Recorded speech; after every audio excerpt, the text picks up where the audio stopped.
Hello everyone, welcome to War Analysis channel. Explosions in Russia's Belgorod. Governor reports fire at oil depot near city. Explosions were heard again in the Russian city of Belgorod, close to the Ukrainian border, and an oil depot caught fire. The governor of the Belgorod region of Russia, Vladislav Gladkov, reported on Telegram on October 15th. "We have another shelling," he wrote. "One of the shells hit the oil depot in the Belgorod region. I am at the scene. The Ministry of Emergency Situations is already fighting the fire. There is no threat of the fire spreading. I will keep you posted. But before we get into it, I'd really appreciate if you left a like on the video and subscribe to the channel if you're new. Anyways, let's go. We have another shelling," he wrote. "One of the shells hit the oil depot in the Belgorod region. I am at the scene. The Ministry of Emergency Situations is already fighting the fire. There is no threat of the fire spreading. I will keep you posted." The Ukrainian military command hasn't commented on the report of shelling. On October 14th, a fire broke out at the Luch thermal power plant in Belgorod after sounds of powerful explosions were heard over the city. After that, a local substation was caught fire. As a result of the explosion, some residents were left without electricity. Meanwhile, out of 10 Russian missiles launched from Russia's Belgorod Oblast towards the Ukrainian city of Kharkiv, all 10 exploded in the air, with debris from one accidentally hitting a thermal power plant in Belgorod. With much attention focused on new air defense systems to strengthen Ukraine's ability to defeat Russian missile and drone attacks, the Ukrainian military appears to have launched a missile barrage of its own targeting Belgorod in western Russia. According to claims by Russian state news agencies, the attacks left an undisclosed number of people in the region, which borders Ukraine, killed or injured, with a rail line and an ammunition dump being among the apparent targets.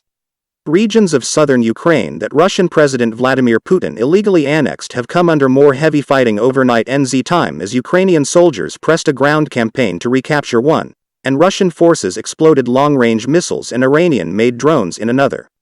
A missile strike also seriously damaged a key energy facility in Ukraine's capital region, the country's grid operator said.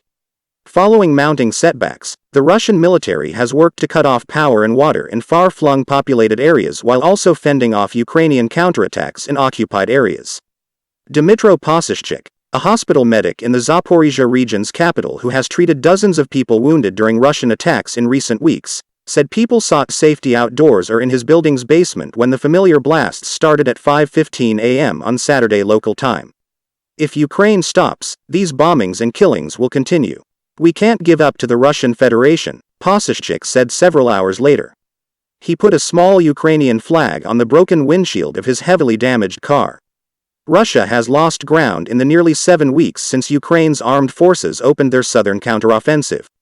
This week, the Kremlin launched what is believed to be its largest coordinated air and missile raids since Russia's invasion of Ukraine on February 24th. Kyiv region Governor Oleksiy Kuleba said the missile that hit a power site on Saturday morning didn't kill or wound anyone. Citing security, Ukrainian officials didn't identify the site, one of many infrastructure targets the Russian military tried to destroy after an October 8 truck bomb explosion damaged the bridge that links Russia to the annexed Crimean Peninsula. Ukrainian electricity transmission company Ukrenergo said repair crews were working to restore electricity service, but warned residents about further possible outages. Kyrylo Tymoshenko, the deputy head of the Ukrainian president's office, urged residents of the capital and 3 neighboring regions to conserve energy. Putin may hope that by increasing the misery of the Ukrainian people, President Volodymyr Zelensky may be more inclined to negotiate a settlement that allows Russia to retain some stolen territory in the east or Crimea, said Ian Williams, a fellow at the Center for Strategic and International Studies, a policy organization based in Washington. A quick look at history shows that the strategic bombing of civilians is an ineffective way to achieve a political aim. This week's wide-ranging retaliatory attacks, which included the use of self-destructing explosive drones from Iran, killed dozens of people. The strikes hit residential buildings as well as infrastructure such as power stations in Kyiv, Lviv in western Ukraine, and other cities that had seen comparatively few strikes in recent months. Thanks for watching. Don't forget to like the video and subscribe to my channel.